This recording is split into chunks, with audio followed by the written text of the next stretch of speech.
to net zero. And that is what we're here to discuss today, the 2021 International Energy Conservation Code, or for short, IECC. It went through its triennial development process during 2019, and in November, local and state officials overwhelmingly voted to boost building efficiency in the Model Energy Code by an estimated 12 to 17%. Among those leading the effort were governmental officials from the U.S. Conference of Mayors, National League of Cities, the National Association of State Energy Officials, and the Urban Sustainability Directors Network. Our guest panel is here to tell us how the new 2021 IECC tackles the nation's largest source of energy consumption and carbon, our buildings, while also slashing energy bills, stabilizing grids, and meeting Paris Accord targets. We're also going to address the challenges ahead, defining, promoting, defending, and ultimately adopting the 2021 IECC across the nation. Our moderator today is a 4-decade veteran of Washington, D.C. Bill Fay has led 7 broad-based national issue campaigns that coordinate lobbying, media, communications, and grassroots advocacy, both independently and as Senior Vice President for America's largest public relations firm. He has recognized energy expertise, having worked complex energy issues on Capitol Hill relating to fossil fuels, nuclear, hydropower, and electricity generation and transmission. Bill has organized and led the nation's premier coalitions on the 1990 Clean Air Act reauthorization, product liability reform, multi-year highway legislation, and President Bush's Clear Skies initiative. Since 2007, he has led the Energy Efficient Codes Coalition, which has united a unique support base from government, environmental groups, businesses, low-income housing and consumer groups, manufacturers, utilities, and labor to advance the development and adoption of building energy codes that put America on a glide path of dynamic building efficiency gains. EECC has helped boost the residential and commercial building efficiency of the Model Energy Code by 38% and 35% respectively, and has worked with local and state jurisdictions to support its adoption. And we're also joined by 2 panelists today, Mayor Kevin Burns of Geneva, Illinois, and Jennifer Taylor of the Nevada Governor's Office of Energy. Bill will introduce them before their respective presentations. Now, I know everyone is raring to go, but before we start, I have to tell you about PowerShift by NV Energy. They want to remind you that you can never save too much energy or money, and that's why NV Energy offers PowerShift to help its residential and business customers conserve even more energy and save money on their power bills. PowerShift by NV Energy is also about providing you with excellent customer service. It's your one-stop shop to find all the energy-efficient products and services to help you boost your bottom line, along with convenient ways to manage your account. PowerShift Energy Advisors are dedicated to working side by side with business customers to discuss their needs and to find energy efficiency solutions that save money. Plus, their Business Solutions Center is the place to go to discuss your bill payments and account-related questions. For more information, please visit nvenergy.com/PowerShift. Now, during the course of today's presentation, you're welcome to submit questions for our guests. Simply use the questions box, probably located on the right side of your screen. I'll review those questions and pose them to Bill and the panel during the Q&A time set aside after the presentations. Bill, go ahead and get us started. Well, thank you, Mike. That was a way too long of an introduction for me, but I'm thrilled to be here. It's interesting, you know, when Green Builder Media called to see whether or not there was an interest in doing something on the 2021 IECC, I've got to tell you, I think there have been some real historic developments in the last couple of months, and I was thrilled to have the opportunity to talk about them. You know, we just decided right off the bat, you take a look at what local and state officials just did. They did take a giant step towards buildings in America and more efficient buildings in America. When you take a look at the results, just all you have to do is very simply look at not only the use of energy by our buildings, 40% of all energy, 70% of electricity, 54% of natural gas, and also take a look at really what the IECC is about, which is literally saving energy not only for the for the nation, but for power grids and also for, and most importantly, for those who live, whether they buy or they own, live in those buildings. And so you take a look at what's happened over the last few decades, and my group, the EECC, was first formed in 2007 to try to respond to the fact that there was about a little over 2 decades of very, very little gains in efficiency. I once told a group at the International Builders Show that my group wouldn't have existed if we'd seen 3 to 4% every 3 years in terms of improvements, and that would have been a modest glide path to where we've gotten now. But one of the first things we did is over that 20-year hiatus from efficiency improvements, there were a lot of advancements taking place in the industry. And as a result of that, it was very easy, low-hanging fruit, if you will, to put what really amounted to a 38% boost in residential efficiency and 35% boost in commercial efficiency in play. Then we hit another little hiatus, a stoppage of about, and the last 2 code cycles were rather flat. And as you can see with the chart that I've shown, that I'm showing, I don't know if I need to move this out of the way, but what we have is a potential. What we were doing was running a business as usual situation that was very disturbing in terms of the efficiency gains that the nation needs. The U.S. Conference of Mayors was the first group that actually said, let's start the IECC on a glide path to net zero buildings in America by 2050. That's a long ways away, but I think I think what they've done with the 2021 IECC is make up for a couple of code cycles where we had virtually no gains, and now we're probably at about a 10 or 12, maybe more percent improvement in energy efficiency with this code. So let me walk through very quickly what. Wait a minute. Okay, so you wonder why the code officials, or why the officials, the governmental officials, decided that they were going to improve efficiency. Well, the first thing is that it stabilizes grids, it delays the need for new power plants, and there was a prediction in 2011 that said that after the 2012 was done, that if we had continued savings on the magnitude of the 2012 IECC, it would that combined with appliance standards would completely offset the anticipated growth in demand in the residential, commercial, and industrial sectors through 2025. And what that really translates to is no new power plants.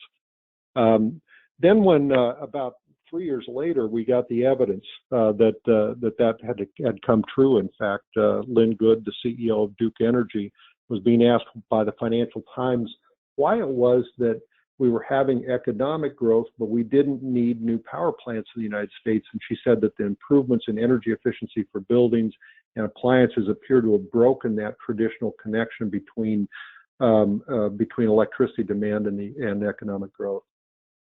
Secondly, the next issue as to why this was important is that the IECC is a life safety code. It is a part, along with the IGCC, of International Code Council's Resiliency Initiative. SWEEP and MEA, the 2 regional energy efficiency organizations, have done very strong analyses about IECC's life safety benefits for moisture management, indoor air quality, fire safety, and thermal air barriers.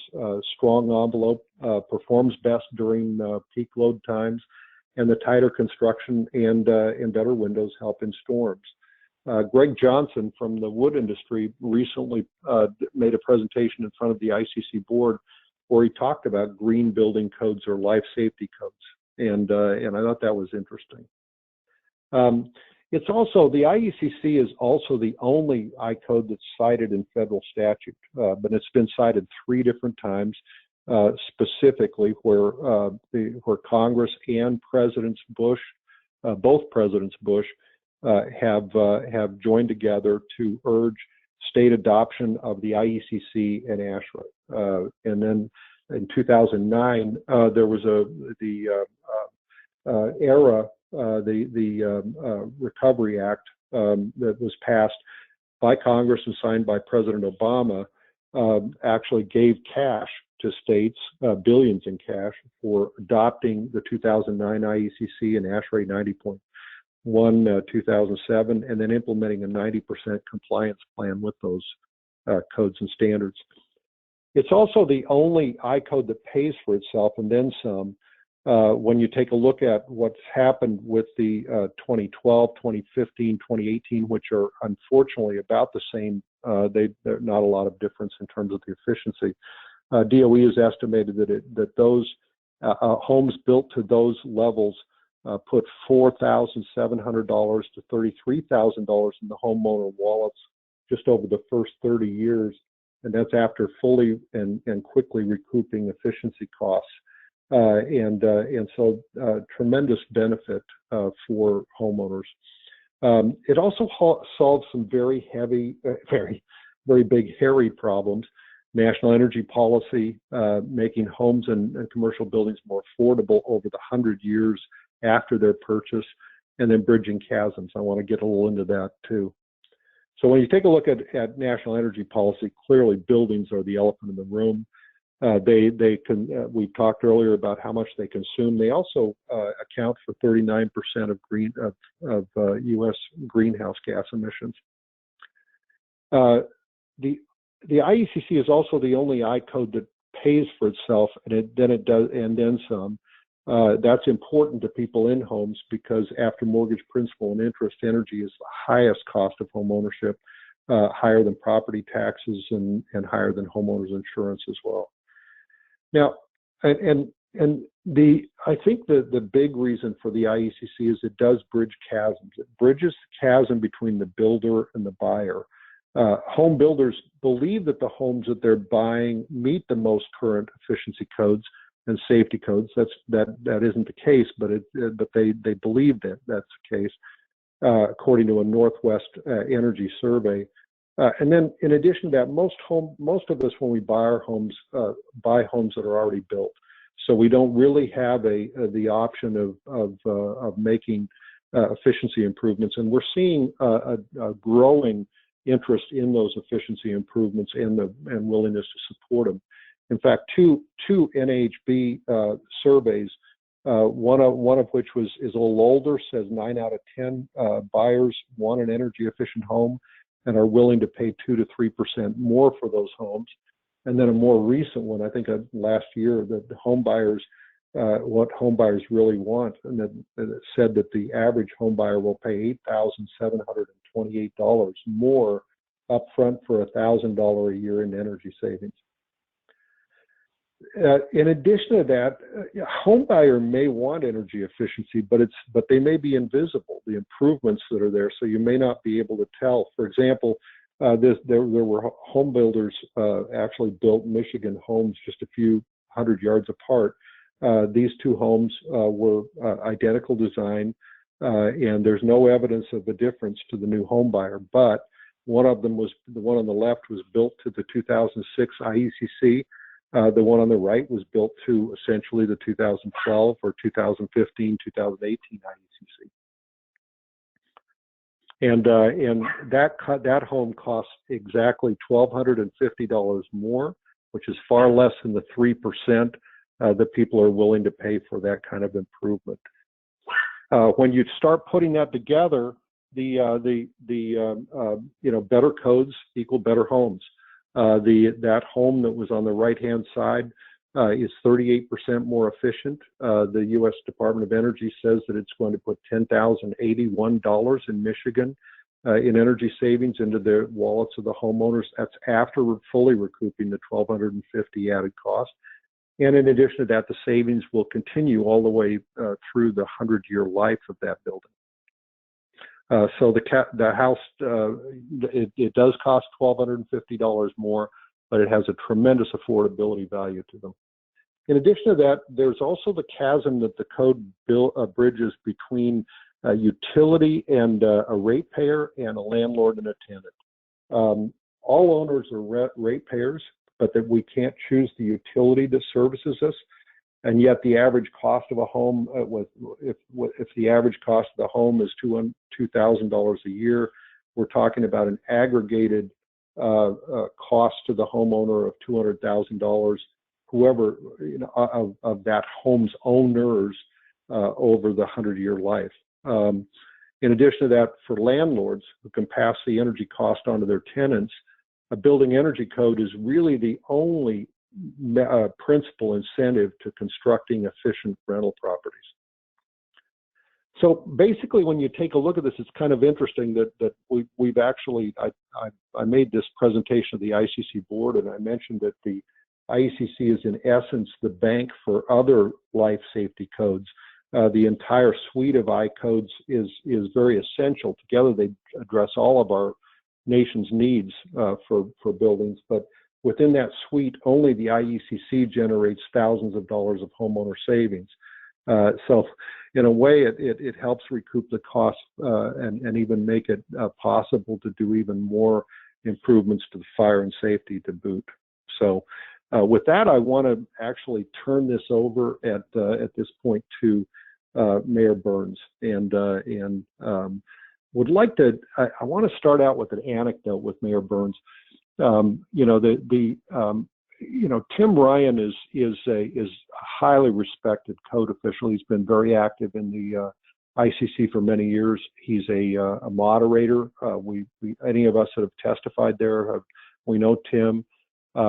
Tim's not necessarily has not been particularly a strong supporter of energy efficiency, but it was really heartfelt after Mayor Burns came to the public comment hearing in Las Vegas and not only sat through the proceedings for a full day, but also actually got up and testified on a couple of occasions.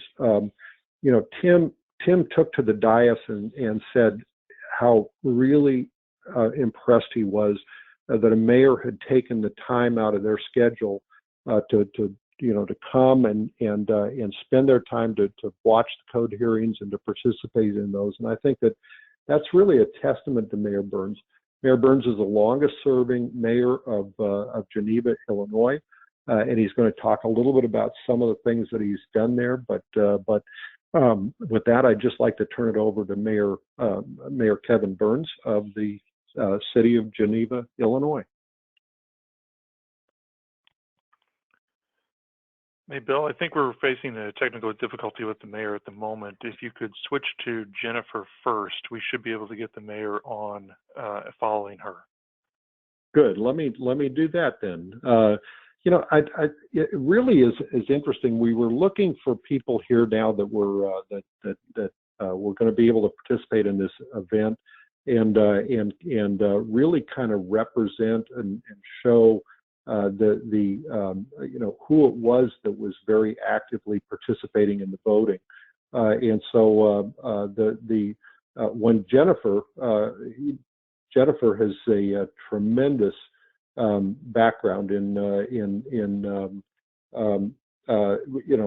governor's office of energy in Nevada. She's a deputy director of intergovernmental relations, and she's been there since 2019. She served as the vice chair for the Clean Energy Sources Technical Advisory Committee for the New Energy Industry Integrated Resource Planning task force, where she was making recommendations to revise Nevada's integrated resource planning to reduce customer exposure to fossil fuel price volatility and potential costs of carbon. She was the chair of a working group on innovation and technology and renewable energy development. She served on the Las Vegas City Managers Advisory Committee as executive director, and she holds law licenses in Nevada, Washington, California, and Texas, and is admitted before the District Court of Nevada, the Ninth Circuit Court of Appeals, and the United States Supreme Court. She represented homeowners in one of Nevada's largest perchloroethylene groundwater contamination cases. And so let me turn it over to Jennifer first. Thanks so much, Bill, and thanks to the Green Builder Media team for having me as part of this presentation this morning. I just want to make sure, since this is my first webinar, if Mike, can you see my screen? Are we good? Oh, show my screen. Okay. We got you up there now, Jennifer. Awesome. Thank you so much. So I want to take a look at this or talk to you all from the overview of how our office looks at codes, how we interact with codes, and how and why we were part of the 2021 International IECC code adoption process. So we are, let's see.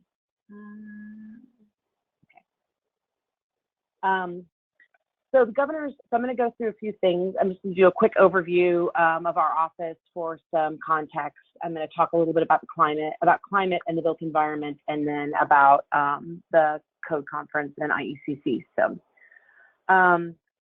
So our mission at the Governor's Office of Energy is to ensure the wise development of our energy resources in harmony with local economic needs, and to position our state to lead in all these different key categories: renewable energy, energy efficiency, energy exportation, and now with our new governor, Steve Sisolak, with climate action. We're governed by a set of statutes and codes, and we implement, manage our programs, facilitate cooperation, advise our governor, and we collaborate with partners to ensure a reliable and sustainable energy system. And, you know, as we look at some of the goals of our governor for energy use and for our climate action, that collaboration with partners will be key to how we move forward. So I'll talk a little bit more about the work our office is doing to support the governor's climate goals, including our engagement on the IECC. So some high-level review of our programs. You can find anything about our office on energy.nv.gov. But I wanted to sort of pull out some key programs related to energy efficiency, renewable energy, and our transportation electrification. So again, and all of these really tie in together for our climate goals and for how we look at the different emission sectors that are going to be part of our carbon targets and our emission our emission inventory. So the first one is RETA, which is the Renewable Energy Tax Abatement Program, and this has been a fantastic program for the state. It awards partial sales and use tax and partial property tax abatements to eligible renewable energy facilities that help to power homes and businesses in Nevada and in our neighboring states. To date, the total benefit of this program to our state in payroll taxes and capital investments is about $7.9 billion. But the total amount abated in property taxes and sales and use taxes is only about $877 million. So it's been a really fantastic program, brought jobs, investment, and renewable resources into our state. The next one is LISUP, which is the Low Income Solar Energy Program. That's a joint effort of NV Energy and our office that offers incentives for solar PV systems that serve low-income populations. And as I'll talk about a little bit more, you know, the difference in impact and energy burdens across different sectors of our communities really makes a difference. So where our office and our state can provide opportunities for all communities to have access to renewable energy and clean energy, and we want to make sure that we're able to do that. The IECC, I'll talk more about that in a few slides, but as a preface, energy codes are really a cost-effective way for states, cities, and local governments to cut carbon emissions, eliminate energy waste, improve comfort and health for building occupants, and increase the long-time affordability by reducing ongoing energy burden for owners and renters. Buildings, both residential and commercial, are more comfortable and cost-effective to operate when they're built to the current code. The next program is the Home Energy Retrofit Opportunity for Seniors, the HEROES program. We do that in partnership with our housing division, and we assist with reducing energy costs for Nevada seniors by improving the energy efficiency of their home. The program is provided at no cost to income qualified seniors who own their own home. NV Energy customers with income at or below 200% of federal poverty guidelines are the ones that qualify for this. This program really highlights another important aspect of building codes and energy efficiency. According to the US DOE's Office of Energy Efficiency and Renewable Energy, nationally, low-income households spend a larger portion of their income on home energy costs than other households. The home energy expenditures of the household divided by the income of the household is what I've been referring to as energy burden. An April 2016 report from IECC included data showing that in Las Vegas, the city median for energy burden was about 3.49%, while the range of energy burden for our low-income households had a median of 6.11%, with the highest quartile of energy burden being 10.39%. It's also worth noting that Las Vegas is the fastest warming city in the country, with a temperature increase of 5.76 degrees Fahrenheit between 1970 and 2018. So putting additional strain on low-income households is a recent study that was reported by National Public Radio in September 2019 that shows a correlation between increasing heat and income. The report shows that as the planet warms, the urban poor in dozens of large U.S. cities will actually experience more heat than the wealthy simply by virtue of where they live. And this correlation in Nevada is found primarily in the Las Vegas metropolitan area and really throughout the Las Vegas metropolitan area, both Henderson, North Las Vegas, Las Vegas. So again, as we look at efficiency measures, it's an important piece of how we build resiliency into our communities. And then finally, at a high level, our Nevada Electric Highway, which supports the development of EV charging infrastructure across our state's highways. We have 5 major corridors that we're trying to electrify that will allow reduction of range anxiety as the EV market increases. So what we are hoping this will help do is that EV drivers can charge at their homes as those systems become more available in homes, and then they can travel across the Silver State as well.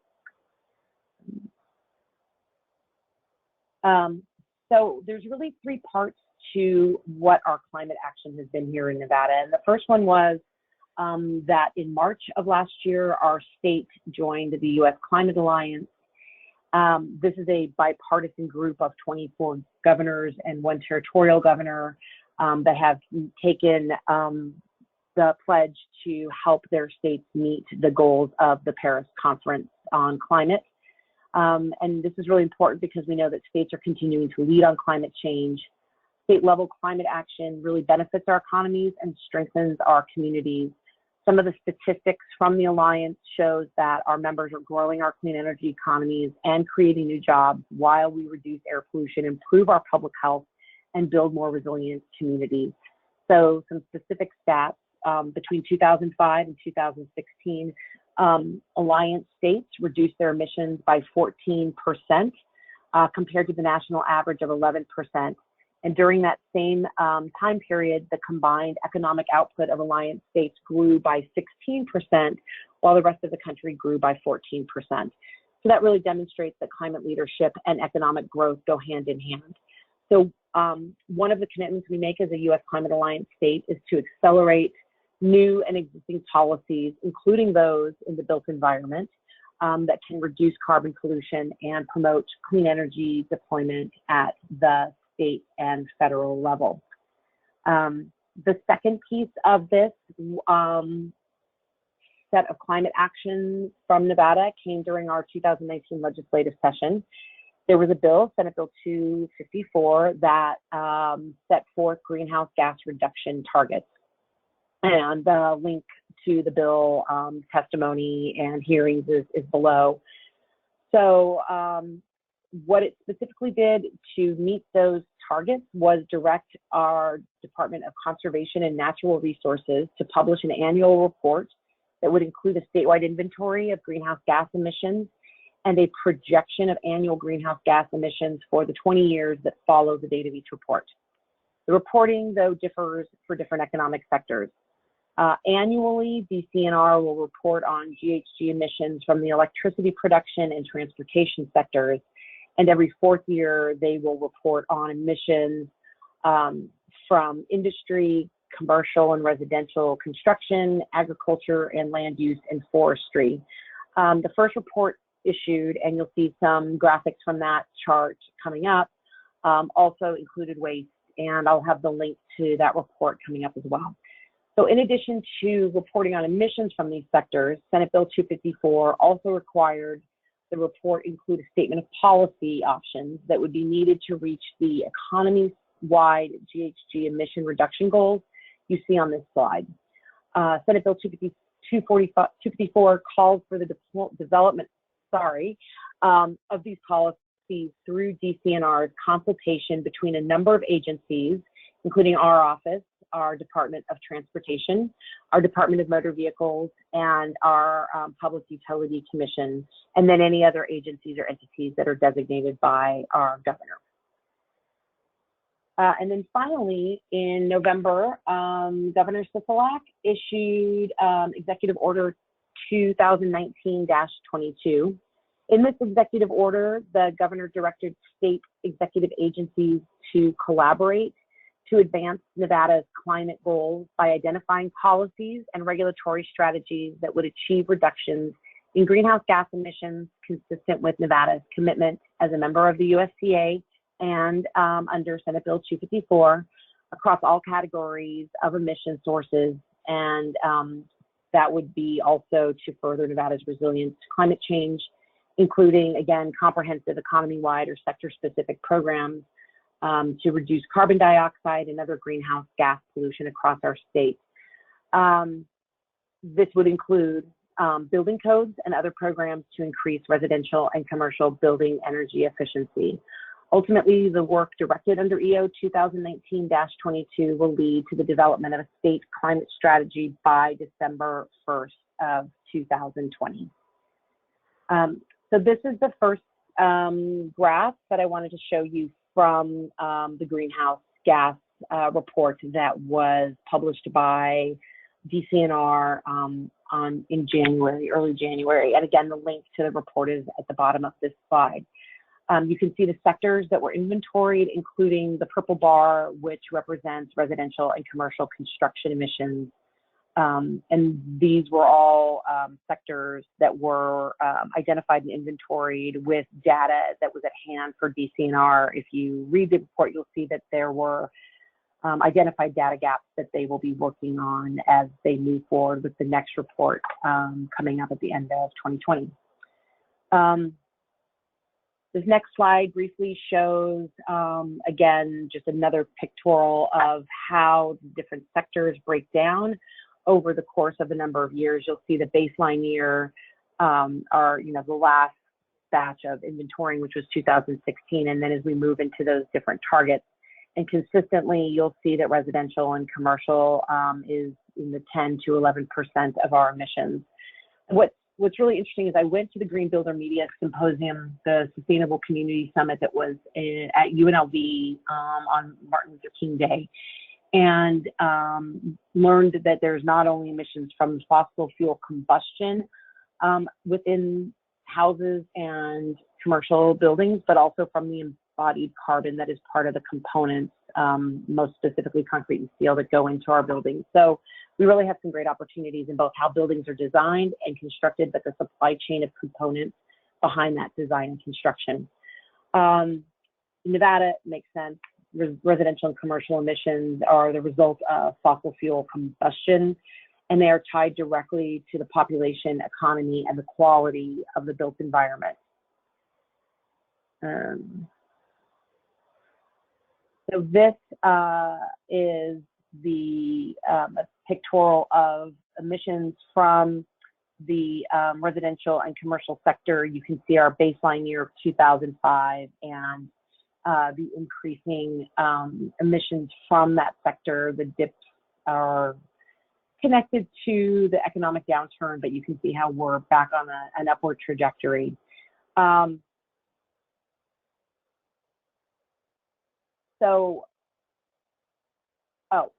Sorry, I just want to make sure I'm not telling you the same thing. We do have a need for new Nevadans to have places to live and work, and that's going to require continued and new construction. Our homes and businesses, we know, use fossil fuels for heating, cooking, refrigeration, and in some cases, generating electricity. And so more recent building codes and requirements for appliance manufacturers mean that our newly constructed buildings are more energy efficient and more resilient to increasingly hot summers, in particular here in Nevada, and cold winters up in northern Nevada.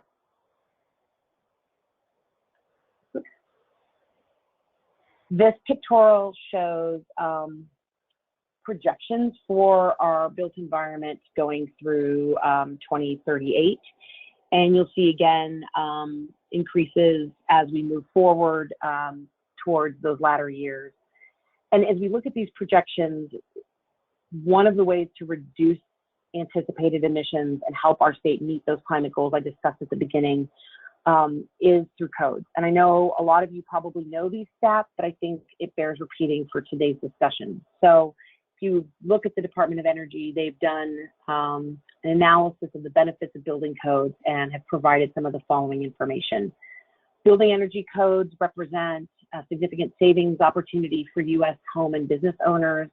Model energy codes for residential and commercial buildings are projected to save, when you look cumulatively from 2010 to 2040, $126 billion in energy cost savings, 841 MMT of avoided CO2 emissions. These savings equate to the annual emissions of 177 million passenger vehicles, 245 coal plants, and 89 million homes.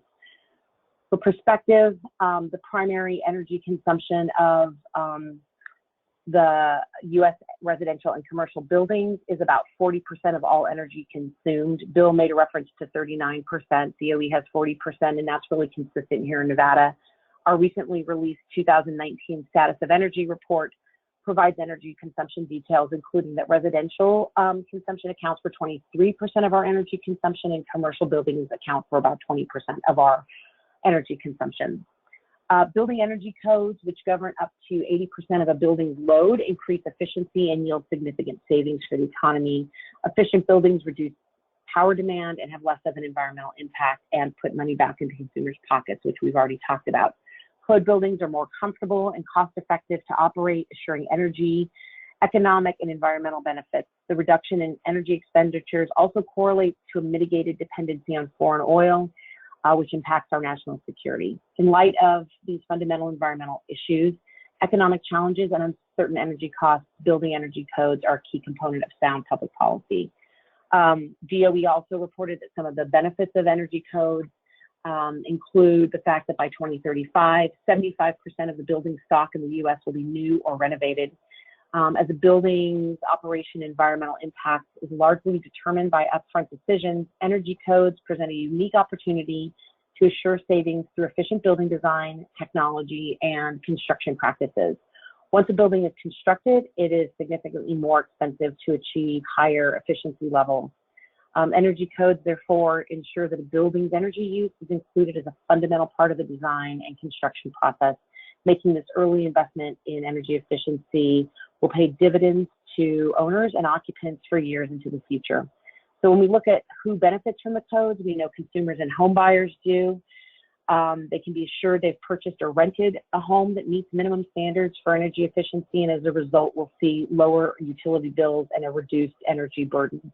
The construction industry gets an advantage over existing homes, as well as a level playing field with respect to minimum energy efficiency requirements. Code officials have confidence that new and renovated buildings are designed and built to meet industry standards for quality and comfort, improving consumer protection. Utilities get the benefit of supporting energy codes through access to cost-benefit data to use in determining future investments and its attribution of savings to efficiency programs. Additionally, codes can provide better energy forecasting and decreased peak demand. And finally, state and local governments can reduce energy demand and greenhouse gas emissions while ensuring that their constituents live and work in comfortable buildings with low utility bills. So, I know that was a lot, but the International Energy Code, as we look at it, is the minimum for the establishment of design and construction requirements for energy efficiency. How we work with the IECC is that by statute, every 3 years, and those statutory sites are NRS 701.220, our office adopts regulations that will then be found in our administrative code 701.235 through 701.245 for the conservation of energy in buildings, including manufactured homes. The standards adopted by our director are the minimum standards for the conservation of energy and energy efficiency in buildings throughout the state. These regulations have to include, with one exception that's codified, the adoption of the most recent version of the IECC, and any amendments to that code cannot materially lessen the effective energy savings requirements of the code, and are deemed necessary to support effective compliance and enforcement of the code. So what our regs must do is establish minimum standards for construction of floors, walls, ceilings, and roofs, HVAC systems and equipment, electrical equipment and systems, installation, and then other factors which affect the use of energy in buildings. The regulations have to provide for the adoption of the most recent version of the IEC and any amendments thereto, again, every 3 years. And then over the last multiple years, the majority of jurisdictions that represent our population have adopted the 18 code. So we've all participated in this year's code conference. We were really proud to be able to be there and vote for robust and innovative codes. The next thing I wanted to talk about is why we were able to do that, and that is because we represent a governmental member in the ICC. We are responsible for the implementation and enforcement of codes and the IECC across the state. But what's really interesting about this is that this governmental member definition is broad enough that it allows departments or agencies that are engaged in public health, safety, and welfare to also be part of the voting. And that is why we also were really thrilled to be joined by representatives of DCNR, which is again our Natural Resources Department and their Division of Environmental Protection, which wrote the greenhouse gas emissions. So as a regulatory agency that oversees the state's air quality, they're really the key agency dealing with a lot of the public health questions in the state. And then finally, just to show you what some of the representation can be, this chart from the bylaws shows the number of voting representatives that can be added for different populations. So with that, I will wrap up. Thank you so much again to everybody at Green Builder Media for letting me be part of this, and I'm available for questions.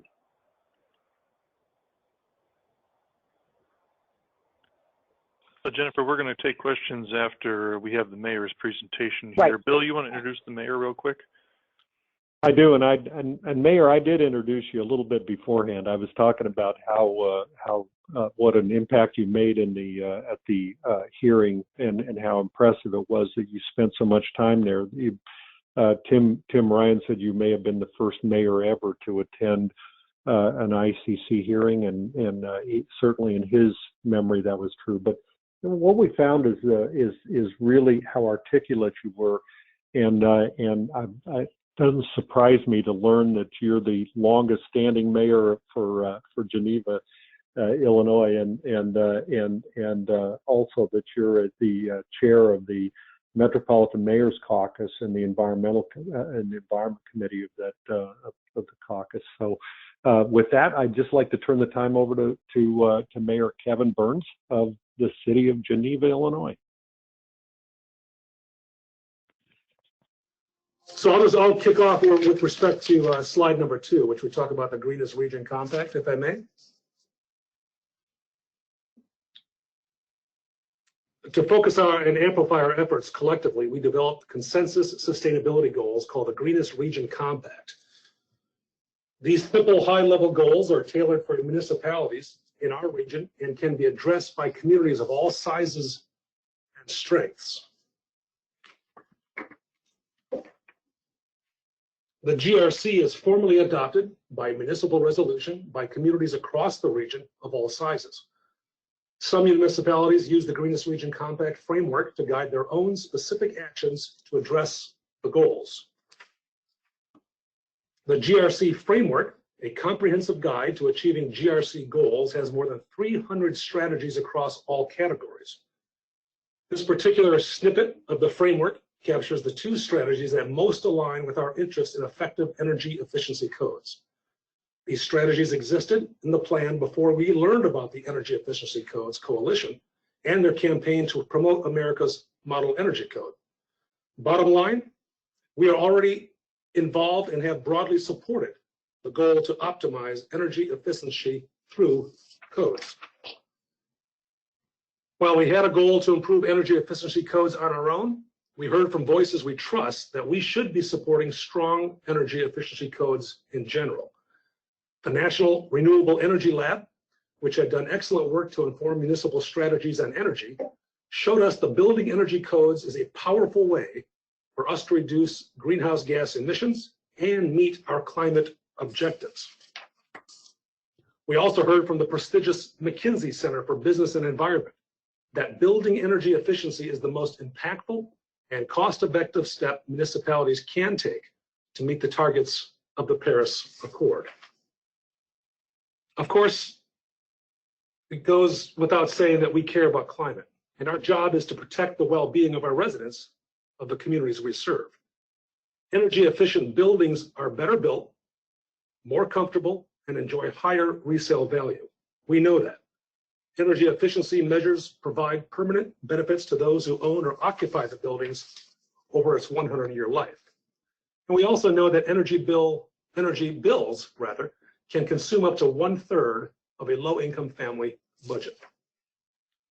So when we learned the Energy Efficiency Codes Coalition campaign to boost energy efficiency by engaging local governments in the process, we were all in. Starting with our monthly Environment Committee meeting in March of 2019, we educated our municipal members on the process and the opportunity by meeting at the International Brotherhood of Electrical Workers and toured their building automation lab. Then we reached out by email and social media to all of our Greenest Region Compact communities to educate them on the process and support them in participating. We helped local leaders understand why it was important to participate and help them navigate the process. We even had local Go Green groups to go up the mantle and encourage their communities to participate. Finally, it was my pleasure and I was honored to represent local officials at the hearing of the IECC codes in Las Vegas. So Bill, that was an extraordinary opportunity. I'm grateful that I was granted that opportunity to do so. National groups also organized and encouraged their members to take action. Of course, they included the U.S. Conference of Mayors, the National League of Cities, ICLEI, the Urban Sustainable Directors Network, and other regional councils of government, such as Boston Metropolitan Area Planning Council, and local groups such as King County Cities Climate Collaboration, Washington State Municipal Group, and the California Local Government Commission. The U.S. Conference of Mayors members are primarily larger cities, have a history of supporting energy efficiency with resolutions since the 2009 IECC cycle. In 2018, the U.S. Conference of Mayors specifically passed a resolution supporting the IECC to put the nation on a glide path to zero energy by 2050. The National League of Cities also educated its members and promoted the EECC voting guide. City of Geneva, a smaller community within the Metropolitan Mayors Caucus membership, we are, however, very proud to participate in anything and everything we can do to ensure sustainability, and we believe that the energy efficiency codes are a great way to do so. So thank you again for allowing me to join you, and I too am happy to answer any questions that are available.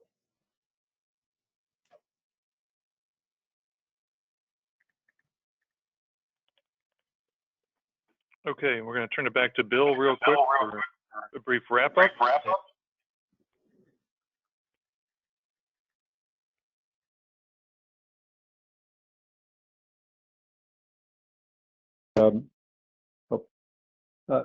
Thank you, Mayor. That was a tremendous presentation. We really appreciate the depth with which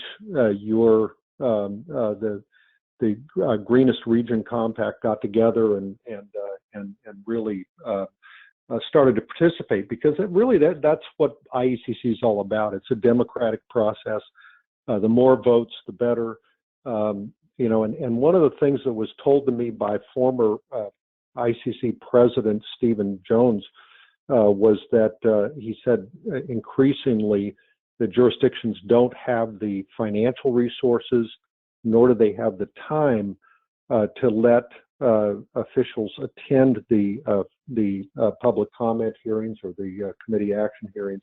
And so I think one of the reasons why CDP access is so critical for ICC was exactly that.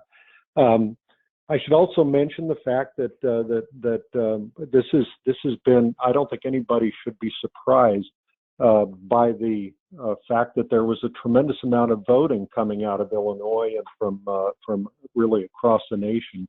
Mayor Burns talked about literally how many different organizations there were that were doing this and actually voting, and we really do appreciate that.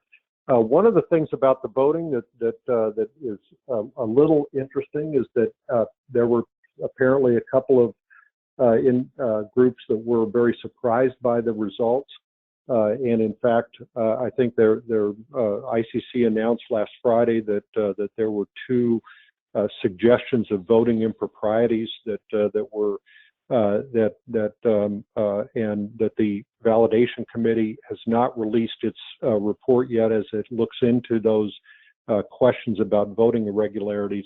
I really think that you'd have to be surprised by that would require you to kind of ignore what's happened over the last 13 years.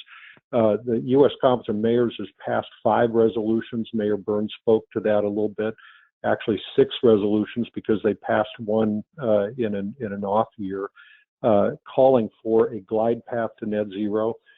They were mayors and others were very active in overturning the committee recommendations from the International Residential Committee's Energy Committee in 2009 for the 2009 IECC and the 2012 IECC. They clearly wanted more than that committee was recommending, and I think that that's the case this time around as well. That there were a number of committee recommendations that were overturned by the online voting, but that shouldn't surprise anyone when you're talking about a number of governmental members of ICC that really want more out of the IECC, and that brings me to the interesting point that Mayor Burns mentioned.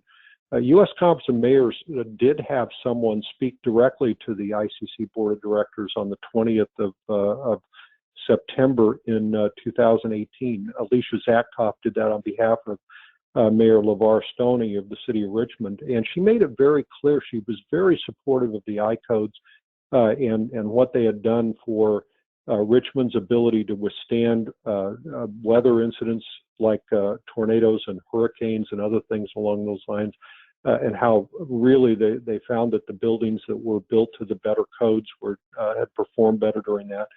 But she also gave an admonition to the ICC board. She said that mayors are beginning to question whether or not, after 2 code cycles of no improvements to the 2015 and the 2018 IECC, or very little improvement, whether or not the IECC was going to help them meet their goals. And so she did ask for a dialogue between the U.S. Conference of Mayors and the ICC board to discuss that.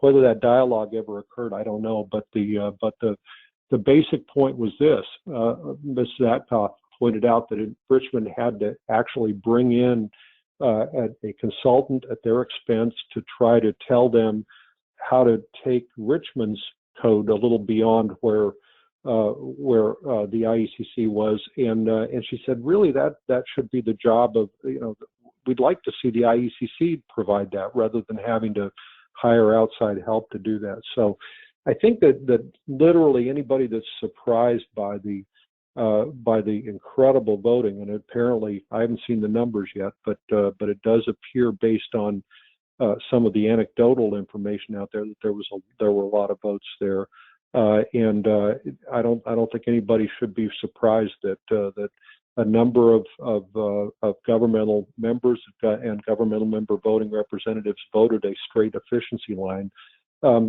EECC had a voting guide. Our voting guide is I often say that it's a simple yardstick we use. We recommend against the adoption of anything that rolls back the code. And with those proposals that do boost the efficiency of the code, we select the one that we think works best, regardless of who wrote it. The voting guide we submitted, there were other voting guides out there. I know NHB had one.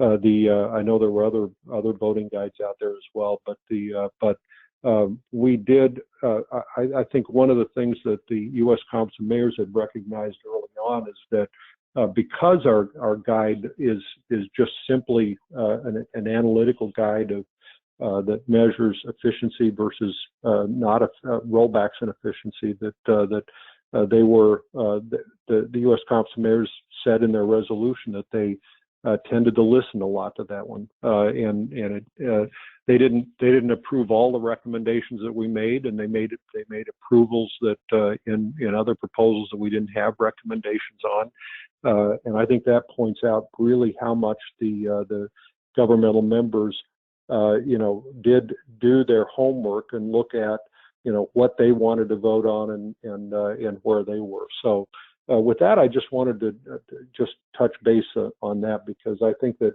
this notion that everybody would be shocked to learn that governmental members would get online and take advantage of the online voting, which is and expand the vote of those eligible governmental members. I think anybody that would be shocked by that was not really looking at what's been happening with regard to the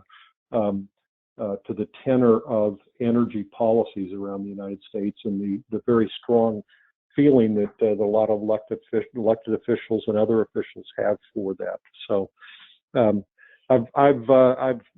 with that, Mike, I'm open to some questions if we have a couple. Well, we really only have time for like one, because I knew that both the mayor and Jennifer needed to go at the top of the hour, but I also didn't want to just completely ignore the audience. So we're going to take one question that was sent in by Doug earlier in the presentation, and this is his question. He says, we've heard the argument that an increase in the price of the home prices X number of people out of buying that home. He says he wants all homes to be net zero, but are we hurting ourselves when home prices go up? That's always been an interesting question. We asked ICF International to do an assessment of that claim, because I've always had questions with it, and I did bring it up in one debate one time. And the message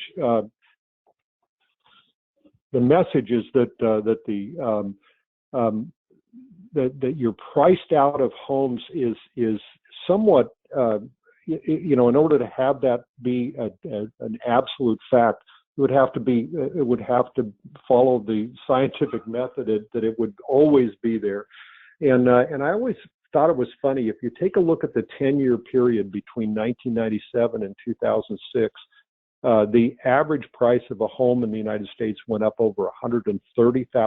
It went up every single year. And the median home, I think, went up by 120 some odd thousand. And in both instances, what we had was at the end of that 10-year period of tremendous increases, $1,000 increases in homes. You ended up with the highest home ownership in the history of the nation. So I think that there's a real question as to whether or not $1,000 here or $1,000 there makes that much difference in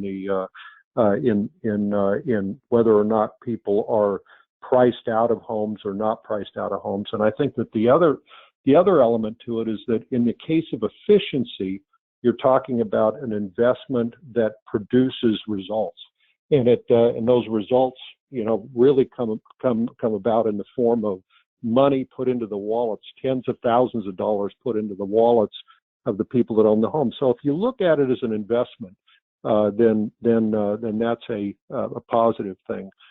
When I was with Vern McCowan and we made a presentation at the IBS a few years ago, Vern said to all of the builders that were in the audience that he said, asked how many people had sold as many homes in 2010 as they sold in 2006, and no one in the room raised their hand. And he said, well, I did. And he said, the reason I did is because I learned how to market energy efficiency and to make sure that those people that are buying homes that are energy efficient understand that they're going to pocket a lot of savings and they're going to have a more comfortable home and a better home. So he said, basically, when you look on my website, you see a lot of green, and that green is mostly money. He said it's something that really is valuable to them. And he said, so I would ask my fellow home builders to make sure that they're delivering that message to the public. And if you take a look at the polls that NHB has done, they show that the American public is willing to spend more in knowing full well that they're going to get the savings, the energy savings that are going to occur from that added investment in efficiency. And Bill, Mayor Burns would also like to address the question. Go ahead, Mayor. You can unmute yourself. I've unmuted you as well.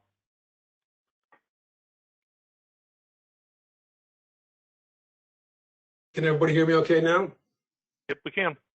Great. Let me also amplify and perhaps elevate what Bill said with respect to home prices specifically. I think the language needs to change, and it has changed in our region with respect to whether you're spending money on a house or whether you are investing money in a house. And that has to go with commercial properties as well. If we believe that people are simply spending money, then the dollar amount matters most. If we believe, like I know most home buyers in my community and neighboring communities do, they're investing in that house and that community, that return on investment, whether it be an additional $2,000 or $3,000 at closing time, is quite frankly, absolutely very little concern from most home buyers I work with. And I would also argue that our relationship with the home builders in the greater Chicago area is very strong, and they are seeing that sort of response to a little additional cost up front means a huge return on investment in the long run. And that's the narrative we have to focus on. And that's one that I'm willing to focus on as a mayor. All right. And then Jennifer, you also wanted to chime in? Well, and I thank the mayor for basically saying what I was going to say in terms of looking at that, the cost up front versus the cost overall. And I think that what we need to look at too as we move forward is what's the impact to our vulnerable communities and our low-income communities, and really focusing on how it's an year-over-year energy burden that we should be taking into consideration when we're looking at costs overall. We've got a lot of great opportunities to make really innovative strides to bring us more resilient communities that are better adapted for climate change, and that, as we know from the Climate Alliance, can also create great economic benefit across all of our communities. All right, thank you, Jennifer. I wish we could get to more questions, but we've already stretched the availability of our panel longer than they had anticipated, and we had anticipated having them today. So I want to thank our panel. I also want to thank them for staying a little bit longer with us so that we could at least get to one question today. We really appreciate them taking their time to share their perspective on this. I'm sure this is not the end of the conversation. There will be many more conversations on this topic moving forward this year. I also want to thank our audience for attending today. I'm sorry again that we had to cut it short, but our next webinar is going to be back again in 2 weeks. For those without a calendar handy, that'll be Wednesday, March 4th, as we discuss non-toxic, environmentally friendly, and cost-effective fire protection solutions with Ben Allen, CEO of Green Fire. I hope you'll join us at 2 p.m. Eastern Time for that presentation. Until then, have a great Mardi Gras weekend, and everyone should be recovered in 2 weeks, right? Well, I hope so. Take care until then, everyone. Bye-bye.